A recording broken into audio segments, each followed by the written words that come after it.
I'm not going to tell myself that I'm not a singer because what happened last time is it came true. So I think I was aware of it, but I don't think I was aware of it as I could have been. So thank you for bringing that up because it really puts so much into perspective. But yeah, I absolutely think I was sabotaging myself. One of my mentors says that your beliefs don't align with your life aligns with your beliefs.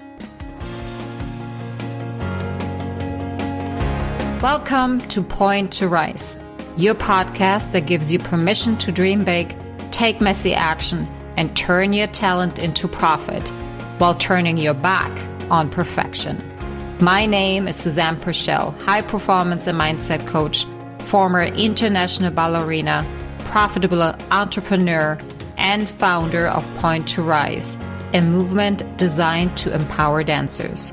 It is my mission to use my own story as an inspiration for today's generation of dancers. And now sit back, stretch, warm up, or sip your coffee and love learning how much it matters to point at yourself first to rise to all that you are capable of.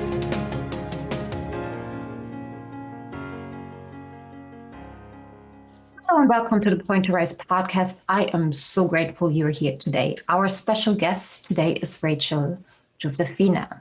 She is a triple threat performer, as well as a mindset and manifestation mentor on a mission to eliminate the hustle mentally by showing performers they are innately worthy and have the power to create a life they actually enjoy. Rachel has been performing professionally in LA and New York and on the high seas since she was 19 and knows all about what it's like to think the hustle is the only way. She knows what it's like to feel so disconnected and alone, even though she was constantly getting booked and had a successful career. Through discovering her own spirituality and releasing the perfectionism mindset, she has discovered a life can be fun, pleasurable, and filled with abundance. So get ready, grab your coffee. This is going to be a very juicy conversation all around perfectionism and a lot of stories to share in this podcast episode. Without further ado, here is Rachel Josefina. Rachel, welcome to the Point to Rise podcast. I am so thrilled to have you here and have this juicy conversation with you today.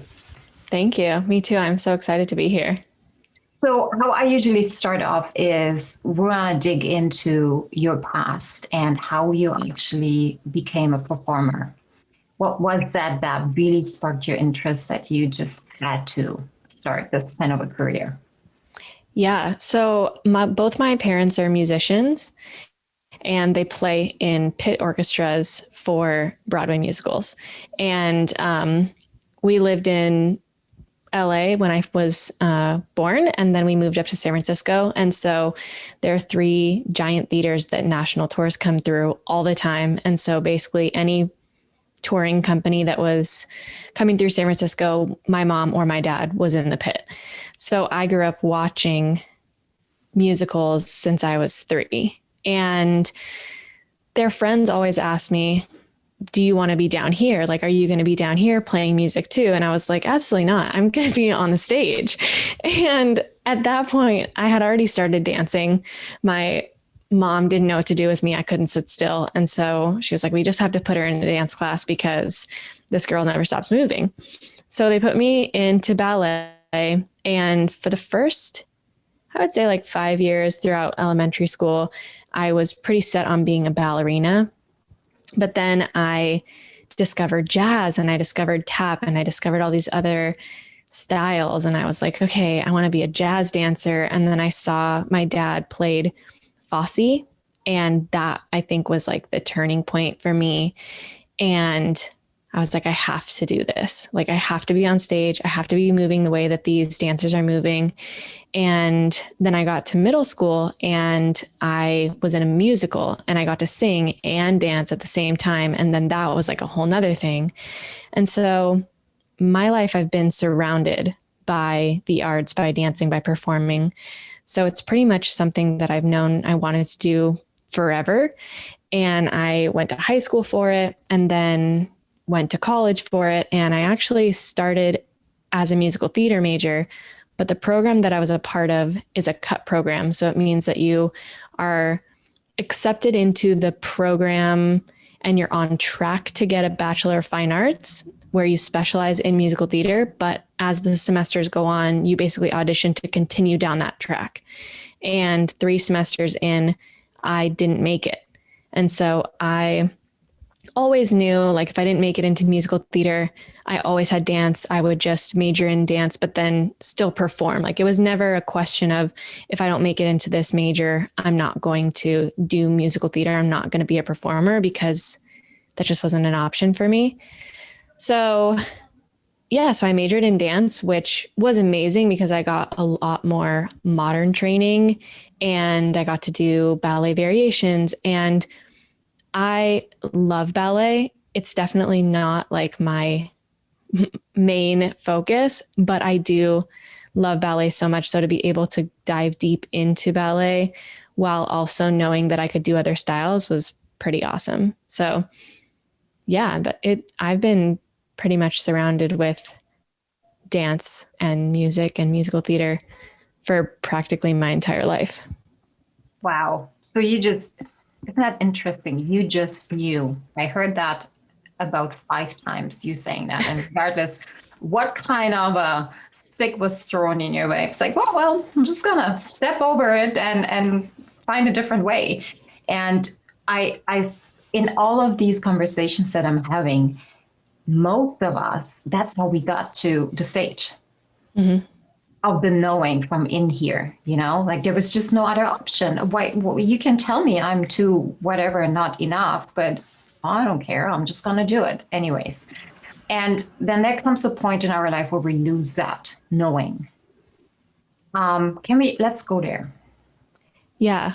After you finished college, mm-hmm. right? What was your next path? Like where did you see yourself and where did you go? Oh. Yeah. So my senior year, I told everyone that I was going to stay in Fullerton, which is in California, in the city that my college was in.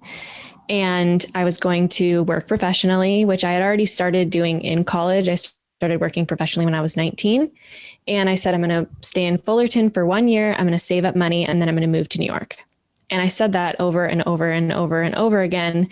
And I didn't necessarily know who I was going to live with or how I was going to get there or whatever it was. But I was just like, yeah, I'm going to stay here for a year and then I'm going to move to New York. And I ended up doing just that. I got a job working as a dance teacher and a choreographer at a summer camp in upstate New York. And so I wasn't necessarily in the city yet, but at the year mark, I was in New York State. So it was like the universe had this plan that I could never have come up with myself. But so I went to upstate New York, worked there for 10 weeks, and then moved to the city. And I started auditioning. And 6 months into auditioning, I booked a job on a cruise ship. And I had never been on a cruise ship before. I honestly had never really been hired as just a dancer. And that was the track that I was hired in. But I wasn't going to say no. I didn't feel like it was going to be a detriment to me, even though musical theater singing was really, I wanted to do all of it. So I got hired as a dancer and I loved it. It was amazing. It was not very technical, if that makes any sense. The shows that I was hired to do, one of them was very commercial showgirl. So it was a lot of stylized and like walking. And then the other show was a ballroom show, actually. So I got to learn a bit of ballroom. But it was completely different than anything I had pretty much ever done. And by the end of that contract, I decided that I didn't want to just dance anymore, that I wanted to be in a musical again and tell the story, and that variety shows are great, but when there's no through story, it wasn't as fulfilling. I got kind of sick of performing the same showgirl show. I kind of got sick of being exploited, honestly. Like as a woman, I remember one time backstage, I was like, I don't want to be sexy anymore. Like, I don't want to do it because we were just like in these showgirl outfits. And I love it every once in a while. I love feeling empowered, but doing it 3 times a week, it was like, I don't want to do this right now. And so that was interesting. But then what did I do? I went back to California, took a little break, went back on a ship, and was hired as a singer dancer, which was awesome. But then I got super sick and I couldn't really sing when I was in rehearsals, and my voice was very injured. And that I think was like one of the first moments where I was like, I'm truly not good enough. I felt this imposter syndrome because I'd been dancer first my whole entire life. And I was always looked at as the dancer. And even though I could sing, I was just like the dancer who maybe also sang that maybe some people knew about. So being hired as a singer for the first time, that was really great. But I also had this incredible, like, oh gosh, they're going to figure out that I'm not that good. But then in reality, I was sick and I really couldn't do as well as I was hired to do. And I was just my own worst enemy within that experience. I'm going to lift my hand here. I want to ask a question because our bodies does very crazy things when we have these kind of beliefs. Oh, I'm not a singer, really. I've never been hired as a singer. What if they find out? And even if that is just a subconscious thought, our body will do whatever it takes to prove you right. Yep. I'm sure you have explored that option with becoming really sick during that time. Yeah. Was that something that could have happened? Because it happened to me. So I was wondering, do you think that was what really happened, or a combination, like through those negative thoughts, your immune system, began to get weaker and you were more receptive to? Yeah, I absolutely think so. I lost my voice within a matter of hours. The weekend before I started rehearsals, on my way to go say goodbye to all of my friends. And so not only was my body just sabotaging itself and putting itself into the position that I had already believed I was in, it then didn't get better because of all the negative thoughts. Once I got to rehearsal, I was staying in. I wasn't like going and socializing with people. I was staying silent when I wasn't rehearsing. I was like doing all the right things, but I was so tormented inside by myself. And I absolutely think, like, you hit the nail on the head. I was making it come true that even if I were to be temporarily sick, I never fully got better. And it manifested itself into something that I ultimately, after I got off the contract, had to have surgery for.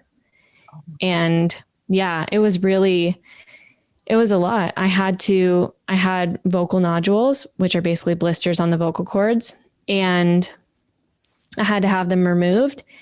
And luckily, I don't really believe in luck, but I am okay. My voice is fine. I can perform, I can sing.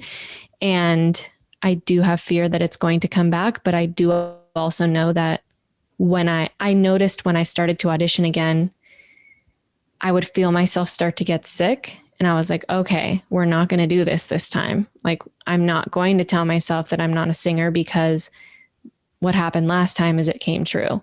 So I think I was aware of it, but I don't think I was aware of it as I could have been. So thank you for bringing that up, because it really puts so much into perspective. But yeah, I absolutely think I was sabotaging myself, and my own immune system was just making. One of my mentors says that your beliefs don't align with your life aligns with your beliefs. There you go. Beautiful. And it's the truth, right? Like, yeah. we always live in our beliefs. Like, what we believe is what we see reflected back to us. Yeah. Okay. So let's talk about perfectionism. And what I would love to know, and for me, coming from a background of like pure ballet, if I would have ever experienced or put my foot or even my thoughts into something else during the time I was training, I would have been labeled as even more less than. So for me, it was, modern is not that important, or you don't need to take tab, or What I want to know is that kind of field or industry just as wrapped around being perfect and always on and always being there 1000% as it is in ballet? I want to say yes, but I don't think so. I think I think ballet tends to have more perfectionism in it because there's a specific technique with whoever, depending on the style of ballet, because there are different styles of ballet, but ultimately it's one style. So musical theater, there definitely is the sense of perfectionism, but rather than having it be in like, did you have a perfect arabesque? It's, are you nailing this style? And are you nailing each bit of choreography? But yeah, I think that the perfectionism is, especially when it comes to auditioning, because unlike in ballet, you can't, it's not like you're part of a company and then that's it. You're in the company and you're going from show to show to show to show. And these shows could be 2 weeks. These shows could be 4 weeks. These shows could run on Broadway for years, but you don't really know how long it's going to be. And so you're constantly going to auditions like 3 times a day, and you're expected to be perfect in these audition rooms. Or I don't think that they expect you to be perfect. We expect ourselves to be perfect. And that's the way for us to get hired. And I think that's where there's a disconnect within casting and within being a dancer, is that the casting director does not want to see that you're perfect because they know that no one's perfect. They want to see how you handle stress, how you handle if you mess up, how you handle all these things, and what type of a dancer you are. But they don't expect you to be perfect. Whereas we think that the only way we are going to get hired is to be perfect. And then when we're not perfect, we're like, well, we don't get the job. And then we don't handle the situation with any type of grace because we've already given up. And it's in those moments when we give up that they want to see you put in the extra work. And so I think that that's like a huge disconnect when it comes to being perfect in an audition and even being perfect in a show. A lot, same as in ballet, it's live, things aren't always going to go perfectly. But I think there is a little bit more leniency in musical theater, I would say, than in ballet when it comes to being perfect in performance. Well put. Okay, let's get back to your journey. Okay, you are back in North New York. You recovered from your operation. And then what happened? So then I auditioned for a show. I was like, let me see if there are any auditions around. I feel really good. Let's just see what happens. And I auditioned for The Music Man, and I got a call back, and then I got in the show, and I was like, oh my gosh, I just had surgery like a month ago, but I'm going to be in a show. So I was in a musical again, and that was the first time I'd been in a musical for probably 2 or 3 years, because being on the ships, again, it was variety work. It wasn't that through story. And that's what I was really missing and craving. So I was in a show, and then I decided that I was going to move to New York. But while I was recovering for my voice, I was also recovering from my shoulder. I was just very injured during that contract. Overall, mentally, spiritually, emotionally, physically, that was probably the lowest point that I was ever at, was in that recovery session. And so I pretty much knew I was going to take that whole year recovering. I just didn't realize how much I was going to have to do that, because while I wasn't singing, I also wasn't dancing. And so I wasn't performing at all. I wasn't even going to class. I wasn't even taking lessons. It was like, am I even a performer anymore? Because I'm not doing anything. So in that time where I was recovering from my voice and recovering physically, I also had this awakening with the idea of spirituality. And I had never even touched that before. And that honestly changed my life and made coming back to New York so much easier, because I came back to New York January of 2020, right before the pandemic started. And so that was also very interesting because I came back with a different mindset of, I had started a business of mentoring other dancers to not put their worth into this industry, of not putting their worth into each audition. And I was coming from a place of, I'm going through it with you and I'm just a couple steps ahead of you, rather than like, I've gone through my whole performance journey and now I'm ready to mentor you. It was like, come with me along for the ride as I'm learning and as I'm growing, but I have a few steps ahead of you. So come with me. And so I took everyone through my audition season, which was pretty tough, honestly. Saying that you shouldn't put your worth into auditions is a lot easier said than done. And I was learning that every time I went to an audition and they said, we're not seeing any non-union because I'm non-union. And so at an open call, they're not guaranteed to see you. So when you go in there and then they say, oh, sorry, we're actually not seeing any non-union. And you're like, okay, it's fine. There's something better coming, and it's that reminder of, if it wasn't meant for me, then it's not meant for me. And it's okay. It doesn't have any reflection on me that I'm not good enough or that I'm not talented enough or that I was in the wrong place at the wrong time, because I don't really think that that's possible. But so it was a constant reminder for me.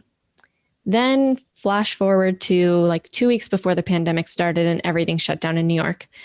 I decided, you know what? I really want to focus on my financial future. I really want to make sure that I can stay in New York and make this a home and not be struggling and not have to leave. And so I decided that I was going to stop auditioning and I was going to focus on my financial future and my financial foundation. And then 2 weeks later, auditions were over. And I was like, oh, well, I guess I don't have to feel like I missed out on anything because I already decided that I wanted to stop. So it was this like crazy, beautiful validation from the universe of like, I was on the right path. I had kind of made the right decision in that moment to take a break from auditioning and figure out what else I wanted to do in the moment. And the pandemic was really hard. I honestly haven't taken very many classes and I struggled with feeling like a dancer. Like if I'm not taking classes, am I a dancer? And yeah, so, and I've talked to a lot of other performers that have felt like that. And it's hard because you're not seeing so many people talk about that they're not taking class. The people that you're seeing on social media are the people who are, showing that they're taking class. And that's amazing. And that's not anything to diss them. It's just, that's all that you're seeing. And so it's hard. It's easy to feel so alone when you feel like you're the only one that's not feeling inspired to take class. Wow. Okay, I have a lot of questions. This is so good. I just have to throw in that what you experienced with your 2 weeks making that decision and then the pandemic happening, it happened to me too. I was literally asking for a reason I was running a very successful business and I hated it. I hated the guts out of it. And I was like, I can't let this go. I can't let this go. I don't know. There's no security. What am I going to do? Cannot just jump off and just let it all go and the people. And then 2 weeks later, the pandemic happened. Actually, 3 months later, the pandemic happened. And it was the permission slip in the mail that I received to, you know what? You can just let this go and you go where you want to go. And I can still relate to this universal push that perhaps for some of us, it was really what we needed.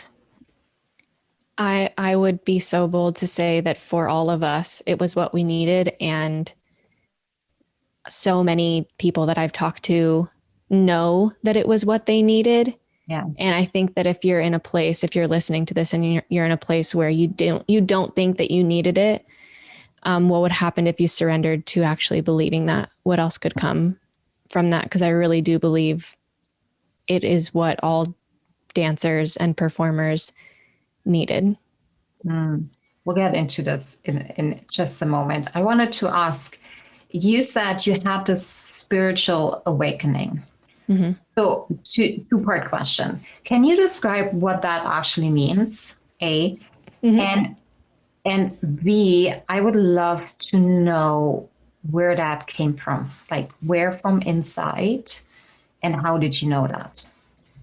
Yeah. So my spiritual awakening came, I'll say where it came from and then like what it actually was in reverse a little bit. But when I came back and I was working on my voice, I was contacted by my mentor now, and who I had been in a show with before. And she said that she was transitioning her singing teaching into more of a business for singers.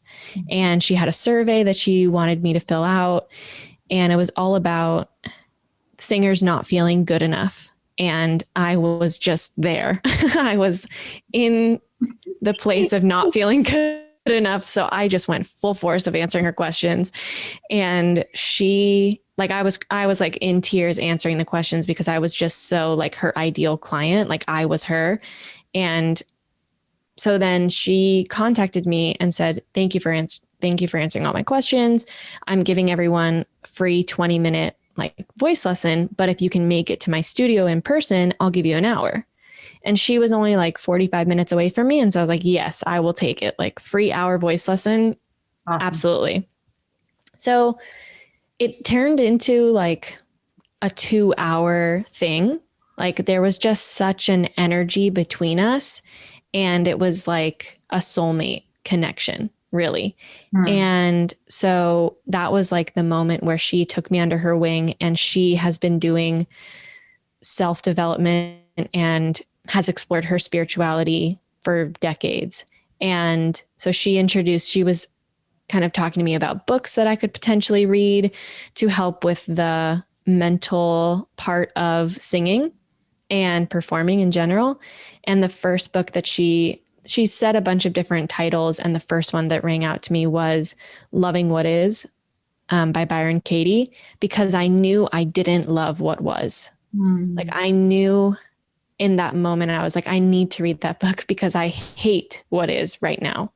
Wow. And so reading that was incredible because it's about accepting reality, or just accepting what is in front of you 100%. And that in itself can take away the suffering, because the suffering is when you are fighting what is actually happening. You can't even begin to try and evolve or change what is happening when you can't even accept what's right in front of you.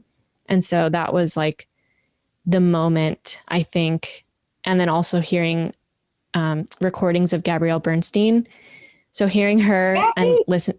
Yeah, Gabby is just incredible. Like the two of them, Gabby Bernstein and Byron Katie, were truly what sparked this idea of there's another way. Like I don't have to hustle and work 4 jobs and barely be able to make my rent. And even when I feel like I'm doing it all right, I'm still not feeling like I'm good enough. And like, I don't have to prove to the world that this is going on. And I was just exhausted, honestly, from like trying so hard to make my life happen the way I wanted. Like I'm a planner, not as much anymore because I understand why it doesn't work out. But I used to plan everything, every detail.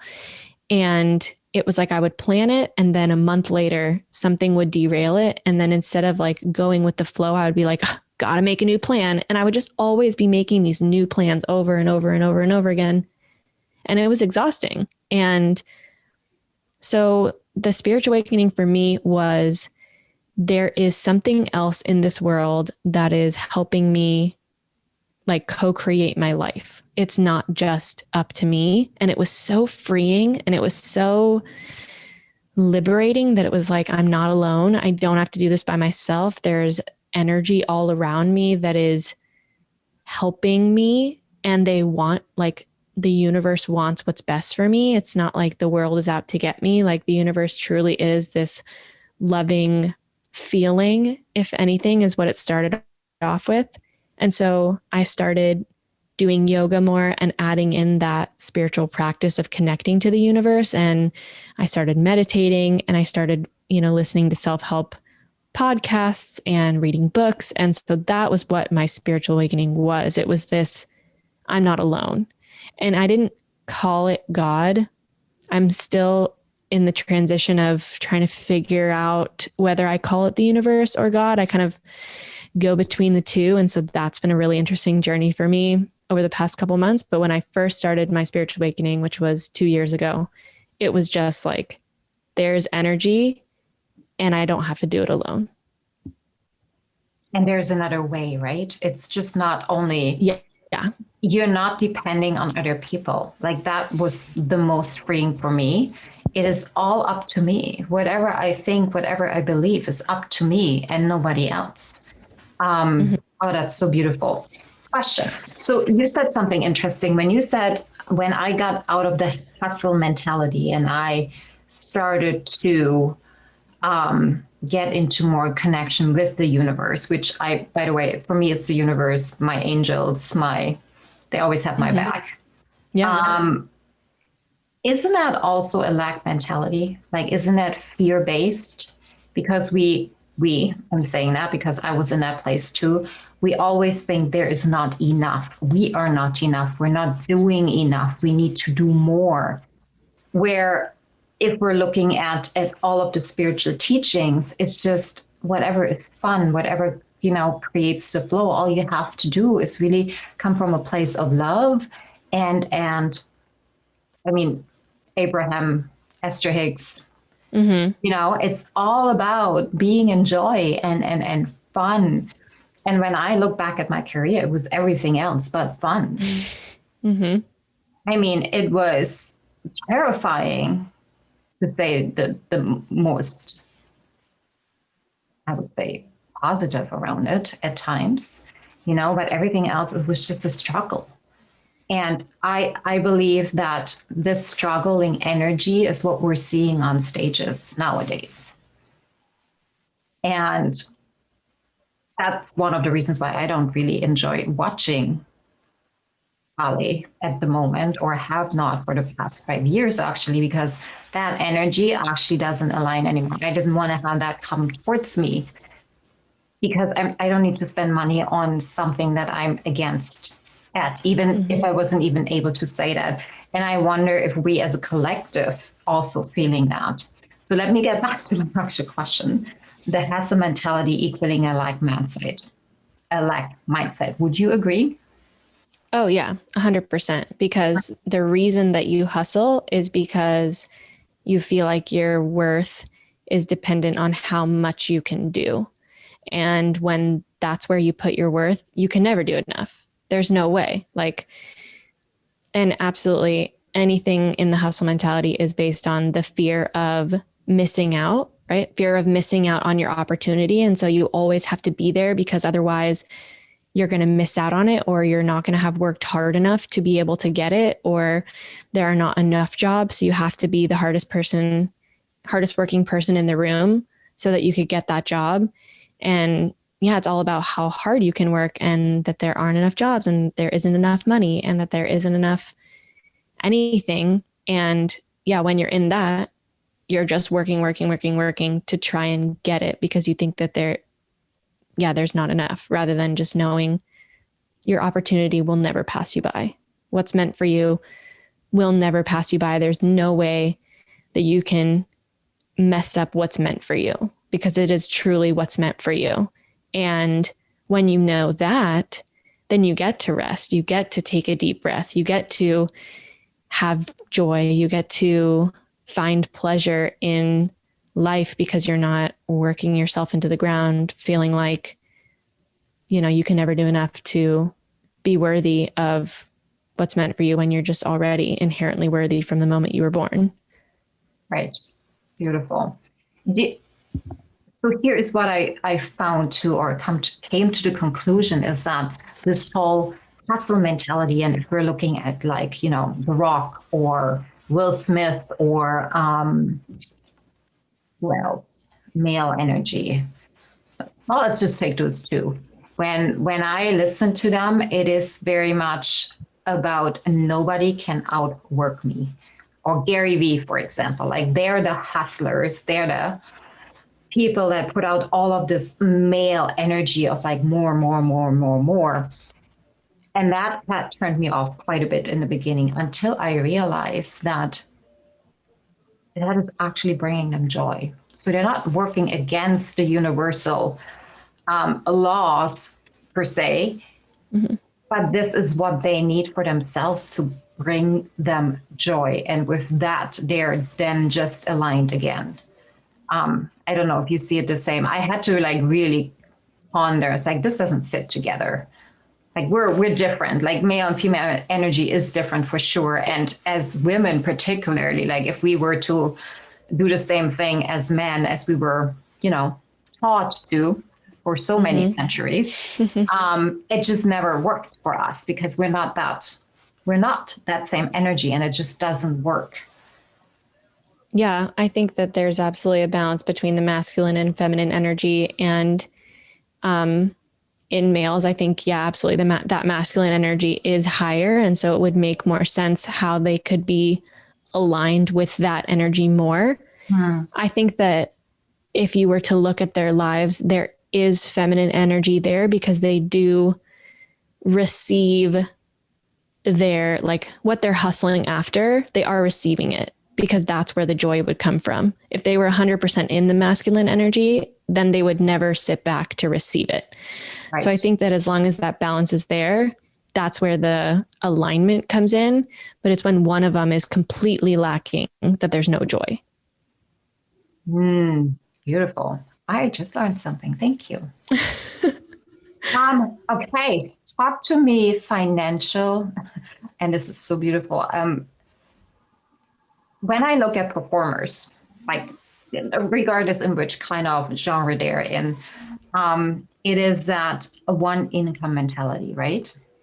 And if not COVID has lifted the curtain, then I don't know what. One stream of income is just not enough anymore. It is a fake stability that we have been passed on by our parents and grandparents.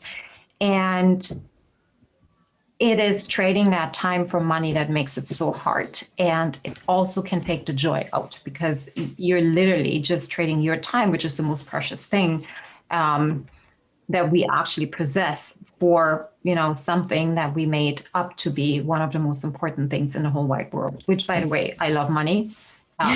Money is energy. It's beautiful energy, and it depends on how we see it, is how it comes or goes from and to us.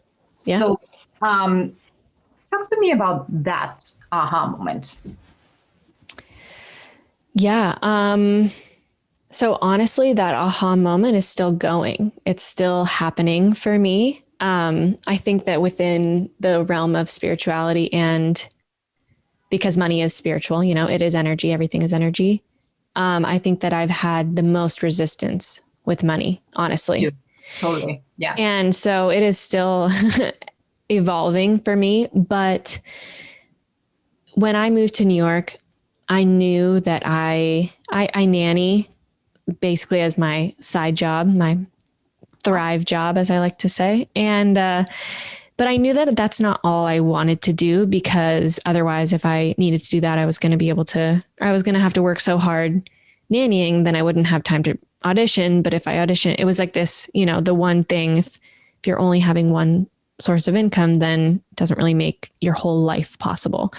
So I knew that I wanted to start a business, and in the moment, I was solely doing it to have another stream of income. And it was in the evolving of it that I really discovered I absolutely love mentoring. But I think my aha moment of knowing that I needed more streams of income, I feel like I honestly kind of always knew that. Like deep down, I feel like I always knew that, because when I graduated from college, I was working at a restaurant. I was teaching dance. I was teaching dance at another studio, and I was performing. So it really was a time for money thing, but I was just doing it at 4 different places. So I don't know. I guess I had the realization that I needed more than one place to get my income, but the aha moment of like my time is really important and my energy is really sacred happened, I would say last summer, where I was committing myself to having one day off a week, and one day off meaning like not on social media, not nannying, like one full day off, and truly seeing that like, wow, this is very, very, very important to me. And if I'm continuing to trade my time for money, I will not be able to have this day off. And so I have to do it differently. So I'm now, continuously evolving how to do that. Okay, well, let's talk about your coaching business and the podcast that you launched. Let's talk about the podcast first. Because for me, it is interesting, and I'm talking about my journey here as well into actually speaking about learnings, taking listeners on a journey, share other people's voices and their stories, and how long it's taken me to actually find the courage to do so. So I wonder if that was something for you that you always had in the back of your mind, and it was just a matter of, putting the big girl panties on and getting over your fear. Well, it was for me. That's why I'm like, okay, I see so many similarities. So this is why I'm asking the question. How was that for you? Starting the podcast was honestly something that just, I feel like kind of happened. I do feel like there were a few months where I was toying with the idea. One of my best friends also has a business and was kind of saying, oh, I want to start a podcast. And then that inspired me. And I was like, we should do the podcast together. And we were trying to figure out a way to do that. And then I was talking to my business coach and I was kind of talking to her about the podcast. And she asked me, why don't you start your own podcast? And I was like, oh, I could do that. Yeah, I could do that. Could I do that? And I kind of went back and forth and asked my audience on Instagram if they would listen to me if I talked for a long time, because I did find that recording stories on Instagram, I always went over the time limit. Like I would record stories that were so long. And I was like, okay, clearly I have a lot to talk about. And within the first minute, that's when I really would get into the like mojo, I guess. Like that's where I'd really connect to what I was trying to say. And so then I finally just decided, okay, I'm going to do it. I'm going to start the podcast. And it was immediately this moment of joy and this outlet that I had been craving for, that I didn't even know I needed. And yeah, it was just really, really that outlet that I didn't know that I needed. Wow, wonderful. When did you launch? I launched 16 weeks ago. I only know that because 16 weeks ago. So that's like four months ago. Yeah, the end of last year. Awesome. Yeah. Yeah. And your podcast is called Mindset in the Making. Yes. And do you only record solo episodes, or are you bringing guests on as well? I do both. I do solo and guests. The first 5 episodes or so, I would say, were solo episodes. And then I'm doing like an every other week. So one week will be with a guest and then the next week will be a solo episode. I actually just recently recorded an unedited bonus episode because I just felt so called to share what I was learning in the moment. And I just like released it out of nowhere because I just felt very inspired. Beautiful. So you mentioned you have coaches. Let's go there. And I want to, because what I've seen, not only in the ballet world, but like overall performing arts world, that we see our coaches only necessary as the people that's standing in front of us telling us what not to do. That was at least my take on having a coach, or I didn't even know what else was there out there. Okay. Until I started my self-development journey. I was like, oh my gosh, there's so many so many that I could choose from. And for every little problem that I have, I could have a coach. And I have to say that that had opened up the world to me, and has opened up me and my journey to healing so much that I would never ever go without a coach anymore. Like, regardless where I'm at, there will always be somebody that will be a step or two ahead of me and can teach me something, or can, like, just look at me and say, hey, listen, I know you can't see this, but if you would be doing it this way, perhaps you would, find a different outcome. And I want to know, who's your coaches, and how did you actually get to that point? Hey, I need a coach. Like, yeah, I am not less than. I'm actually going to be even more if I invest in myself. And I have to say, like, that first payment that I had to make, which was like, oh my gosh, like more than I ever made in my professional career as a dancer in like 2 months. I couldn't do it. My husband had to do it. So talk to me about that experience, because it is so much so I see in our world that is still something that we don't really think is necessary, or everybody's a little bit like, I don't need anybody. Yeah. So my business coach that I first had started off as my singing teacher, who was my mentor, who was, helped me with my spiritual awakening. It was this beautiful, natural evolution of, I was going to her for singing lessons.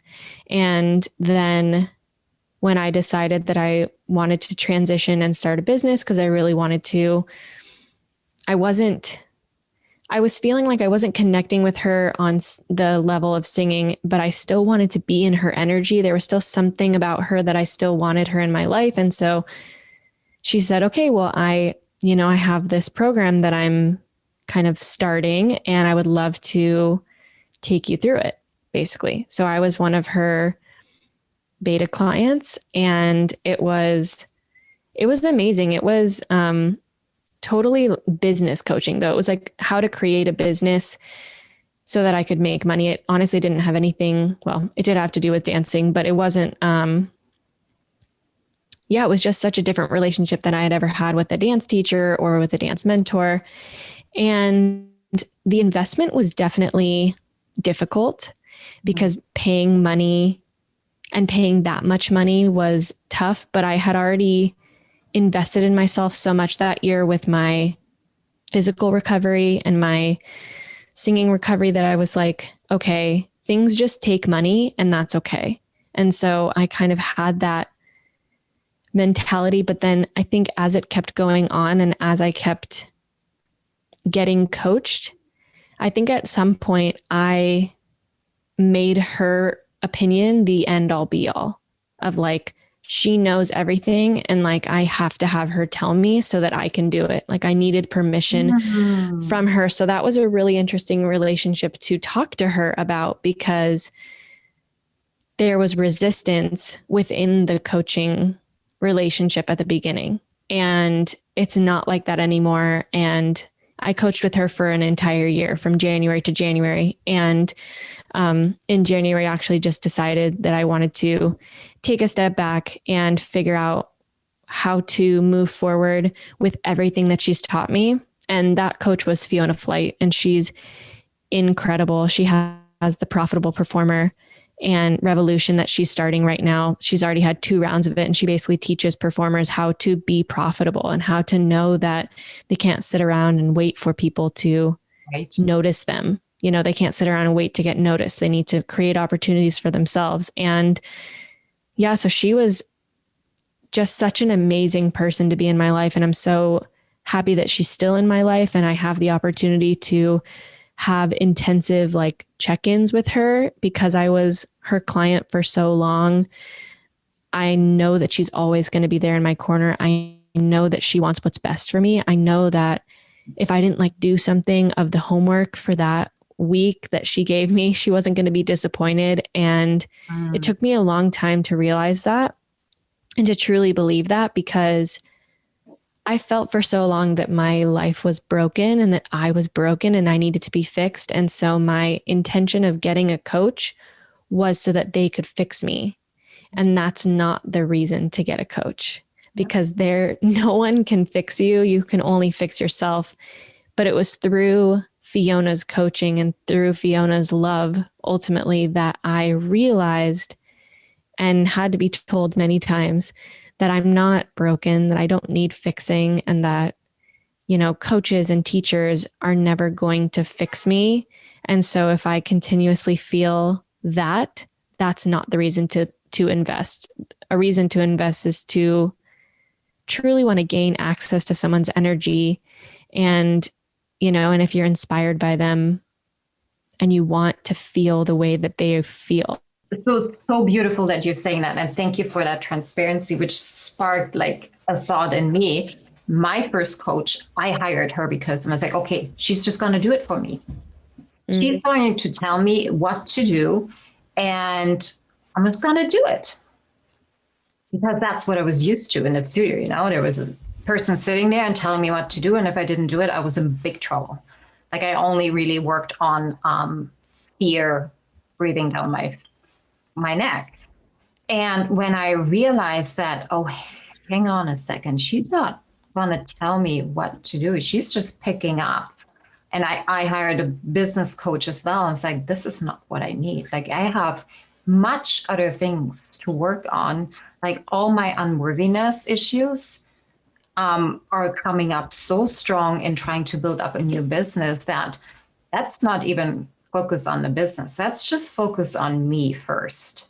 And I had to really, it took me 2 years to feel actually worthy of sharing my story, seeing the possibilities of that I am not undeserving and that I'm actually very much loved. Like I could not trust anybody saying, hey, you are very beautiful, you're special, you have a great vision. I was just like, oh, you're just saying that. Like I could never take it in. Any kind of compliment coming towards me, I was like, I don't believe you. And that was my first interaction with a coach. Like it didn't work out at all because she wasn't the right fit for me. But I wanted her to do the things that I was the only one I could do, right? And I find it so interesting that we have this perception of coaches that they're here to fix us, but no, ma'am. First of all, we're not broken. Nobody's broken. Not even a little bit. It is just that we have been taught so many different beliefs and stories about ourselves, and we made them our own, and it's not the truth. Like nobody is ugly or nobody's bad or nobody is incapable and unworthy. We all are capable and worthy and loved so much. We just bought into this belief. And believe me, it is so much easier to think that we're not than it is actually to put faith in ourselves. Because we're all of a sudden, it's our doing. Like we cannot remove that failure perhaps off of our own shoulders anymore. It's ours to deal with. Nobody else to blame out there but us. And that was a very hard realization for me too, to see, oh, hey, I did that. It's on me. Like if I invest $5,000 into a coach, I better make it about me. And I better understand why I do things. I better raise my awareness. I better really know where my energy is coming from. All of these things. And this is so what I find in performing arts. Exactly. We stand in the wings and we're waiting until somebody else gives us permission to move or to be good or to be seen. And that isn't the truth. It's not the truth. It's a belief that has been passed on from generation to generation, and it's absolute, and he is swearing in progress, bullshit. Yeah, no, absolutely. We're done waiting. And I love that you were saying that you hired a business coach, but there was so much of the unworthiness that you had to uncover first and deal with first. And that's why I loved, and that's why the coaching worked out with Fiona is because she does it both or all. She does mindset and she monetizes. So and it kind of just depends on in that week, what I was feeling, what I was going through. And I remember last summer, there was one session where I was like, gosh, I've been doing so much mindset work. We've been doing so much mindset work. I just want to get down to the strategy. So this week, can we please just ignore all this stuff and let's just work on strategy? And she was like, okay, if that's what you want to do. But then, the moment I started talking, then I was crying and it was all this mindset stuff. And I was like, okay, I guess this is what we're doing this session again. And she was, when you create a business, like what you were saying, all this unworthiness comes up because it just happens. All the fears about you and all the fears about your being good enough come up because all of a sudden it's your business and it's about you. And I feel like in the dance world, it's not really about us because it's all about the choreographer and the director and the company and how can we mold ourselves to be what you want rather than actually figuring out who we are. And Fiona would always say that, the mindset is the business. You have to get to the strategy, you have to do the mindset work because it doesn't matter how much strategy you have. It doesn't matter how much action you're taking. If it's all coming from a fear mindset, if it's all coming from a lack mindset, that's what you're going to be attracting. You're going to continuously attract these situations where, you're feeling lack. And so until you conquer those mindset boulders, sometimes, these giant boulders, until you go through them, and come over them, you're not going to be able to move to that next level that you so desperately want to get to. Oh, amen. Like to all of this. Yes, yes, yes. Let's get back to it is not about us. So I have a different theory. I do agree with what you say. We're not making it as performers about us. When you look at it from I look at it from the perspective that you just shared, totally agree. But at the end of the day, it is all about us because we are trying to, I have to be this way to be seen. I am not skinny enough. My legs are not high enough. My voice isn't good enough. It's all about us not being enough. Mm-hmm. So that was my biggest aha moment. Like I was in a mastermind, and I don't know if you know Lori and Chris Harder. I don't. Well, I'll send you the links there. Amazing. Yes. They're my mentors at the moment. And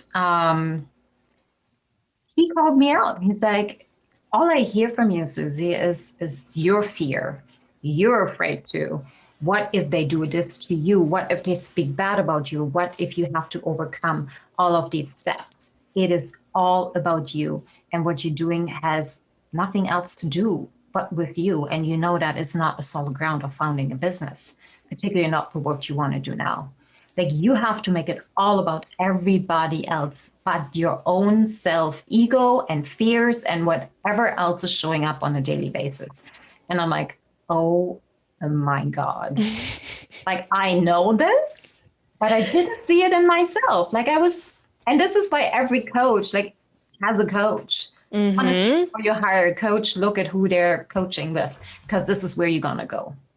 Yeah. Side note, but that was such a big aha moment. I was like, wait a second. Oh my gosh, this is everything till now was actually about me overcoming my fears, my unworthiness. And as soon as I just removed that tiny little particle, it was like you removed Mount Everest off of my shoulders, because all of a sudden, sending scary emails, writing reviews, or anything that I really, truly could just throw up every time I have to do and do everything, procrastinate over it. It was just a no-brainer anymore. It's like, hey, I can do this. Absolutely, because it's not for me. It has nothing to do with my ego anymore. It only has something to do with the bigger picture and the higher version of myself. Okay. Now, talk to us about your one-on-one coaching that you're facilitating right now.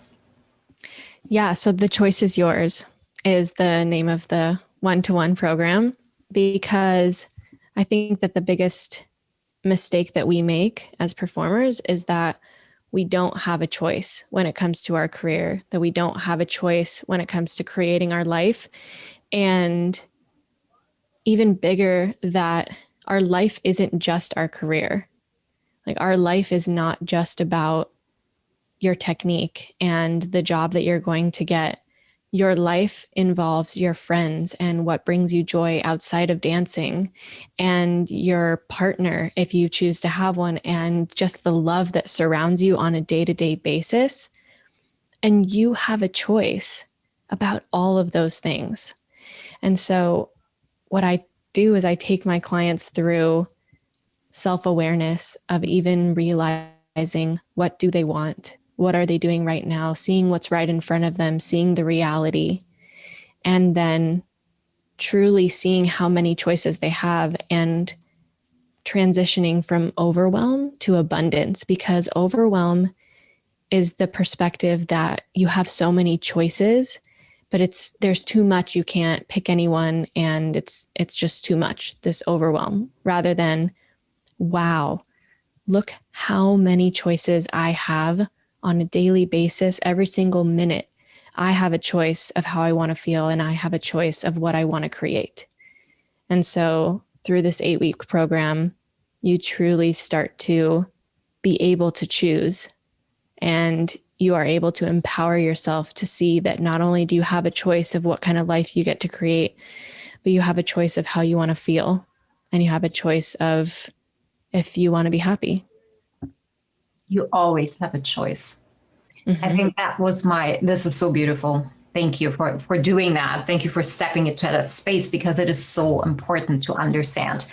I can fully relate. As performers, we don't, and I'm taking myself out of the equation, performers believe that there are no choices, and therefore they don't also have to decide what to do, when to do.